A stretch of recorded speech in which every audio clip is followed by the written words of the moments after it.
What's up guys? Today I'm going to be reviewing the USKEYVision UVM Pro microphone, and I'm also going to be comparing it against the Rode Video Micro.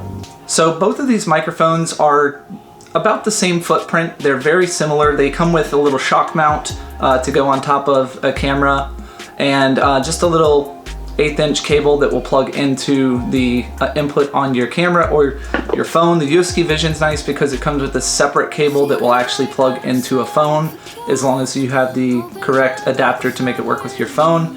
So you could potentially use it for vlogging and things like that on your phone as well as your camera. For me, I never really use my cell phone for those things. I use my camera, and just so you know, I'm currently filming on the Nikon Z6 II with the USKEYVision UVM Pro on top, so you can hear what that sounds like. So both of these microphones have a pretty small footprint.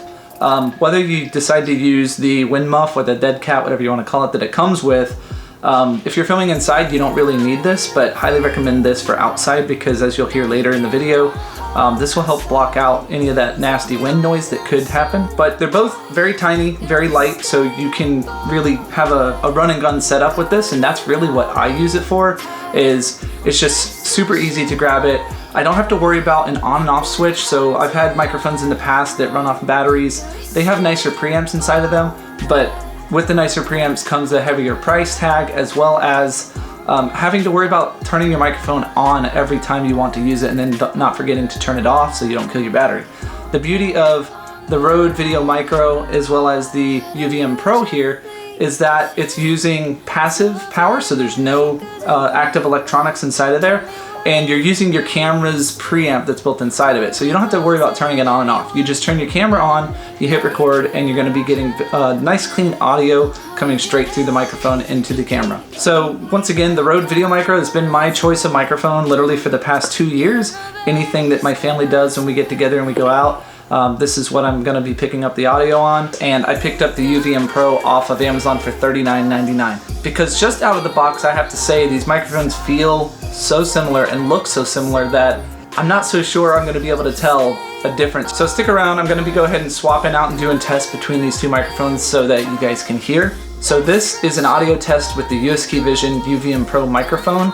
I'm sitting inside, I'm a few feet away from my camera, and I will go ahead and do the same test with the Rode Video Micro. So I'll go ahead and swap those out now. So this is an audio test using the Rode Video Micro on top of the Nikon Z6 II.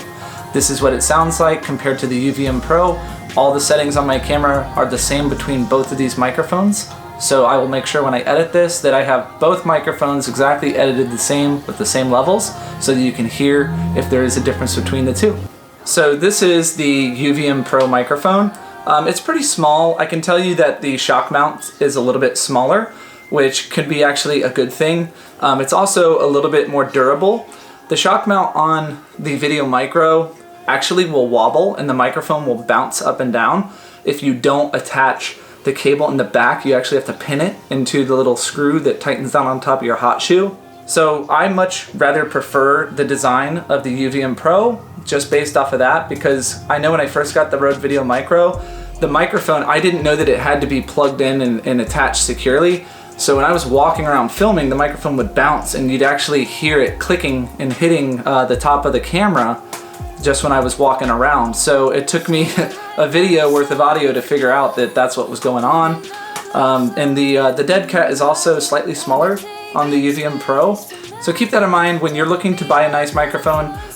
This is gonna be slightly smaller. So I've actually been known to mount the microphone on top of my camera and then put it on top of my gimbal as well. So keep that in mind if you're someone that likes to do that. You wanna have decent audio. If you're filming your family and you want nice smooth video and good audio on top of that, these microphones are small enough to mount on top of most gimbals. So just keep that in mind. So if you take a look at the back of the UVM Pro, you have an input jack for the cable that goes to your phone or your camera, but you also have a headphone jack on the back, so you can potentially plug a set of headphones in there and get a direct feed off of the microphone. Most of the time, I just go ahead and plug in the cable and I just let my camera do the rest of the work. I don't necessarily care to hear it. I've already set my levels on top of my camera, so I know everything should be good. But it's a cool feature to have. I'm sure that that will come in handy for many people. So that's going to wrap this video up. I'm going to leave a link down in the description below to where you can pick up one of these microphones for yourself off of Amazon if you're interested. I'm curious to know down in the comments below what you guys think of the differences between the two microphones. Which one do you think sounds better? And which one do you think you would rather use? Leave a comment either way down in the comment section below. If you like this video and want to see more like this, please subscribe to the channel and leave a comment down below. And as always, we'll see you guys in the next video. If you can keep up with me, come on, let's